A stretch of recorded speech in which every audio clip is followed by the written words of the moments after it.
Iran ও যুক্তরাষ্ট্রের মধ্যকার চরম উত্তেজনার মাঝে এবার বলির পাঠা হতে যাচ্ছে সৌদি আরব।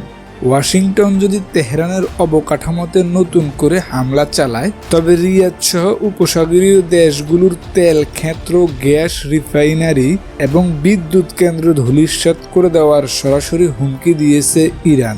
বিস্তারিত থাকছে বিশেষ প্রতিবেদনে। ইরান মার্কিন সামরিক উত্তেজনার আঁচে এখন সবচেয়ে বেশি আতঙ্কে দিন কাটাচ্ছে রিয়াদ। যুক্তরাষ্ট্রের ট্রাম্প প্রশাসন যদি ইরানের ওপর নতুন সামরিক পদক্ষেপ নেয়, তবে ওয়াশিংটনের আঞ্চলিক মিত্রদের ওপর প্রতিশোধমূলক আঘাত হানবে তেহরান। বার্তা সংস্থা রয়টার্স ও টাইমস অফ ইন্ডিয়ার সাম্প্রতিক প্রতিবেদনে উঠে এসেছে এমন চাঞ্চল্যকর তথ্য। অন্যদিকে সৌদি রাজ পরিবার আমেরিকা ও ইরানের খেলার বলির পাঠা হতে রাজি নয়। ইরানি পররাষ্ট্রমন্ত্রী আব্বাস আগারচির সৌদি আরব, কাতার ও তুরস্ক সহ বেশ কয়েকটি দেশের কাছে স্পষ্ট বার্তা পাঠিয়েছেন, হোয়াইট হাউসকে সামরিক হামলা থেকে নিরস্তর করুন, তা না হলে পুরো মধ্যপ্রাচ্যে আগুন জ্বলবে। তেহরানের দাবি, মার্কিন যুক্তরাষ্ট্র যদি ইরানের জ্বালানি বা কৌশলগত স্থাপনায় হামলা চালায়, তবে সৌদি আরবের ঐতিহাসিক আমালকো তেল পরিশোধনাগার, বিদ্যুৎ কেন্দ্র এবং সমুদ্র বন্দরগুলোতে পাল্টা আঘাত হানা হবে।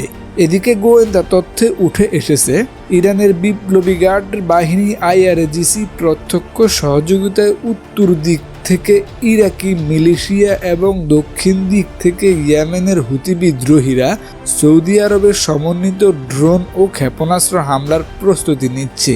তবে সৌদি আরব এই মুহূর্তে চরম কূটনৈতিক উভয় সংকটে। একদিকে মার্কিন সামরিক ঘাঁটির উপস্থিতি এবং যুক্তরাষ্ট্রের সঙ্গে মিত্রতা, অন্যদিকে ইরানের ধ্বংসাত্মক সামরিক সক্ষমতা।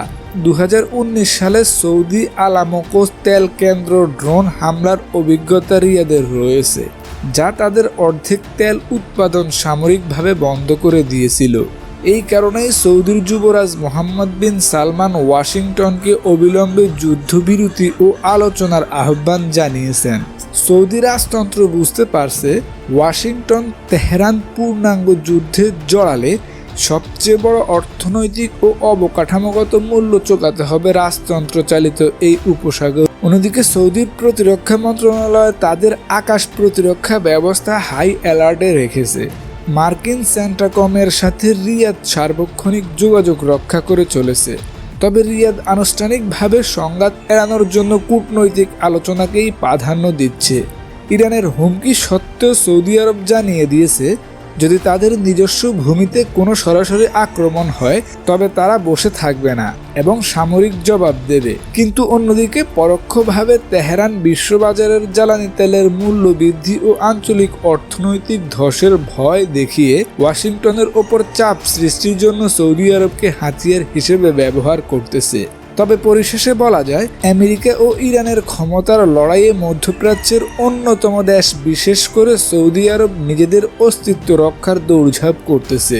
কূটনীতির পথ ধরে এই সংকট নিরসন হবে নাকি উপসাগরীয় অঞ্চল আগুনে ছারখার হবে, তা নির্ভর করছে আগামী কয়েকদিনে মার্কিন সিদ্ধান্ত ও আঞ্চলিক যোগাযোগের ওপর।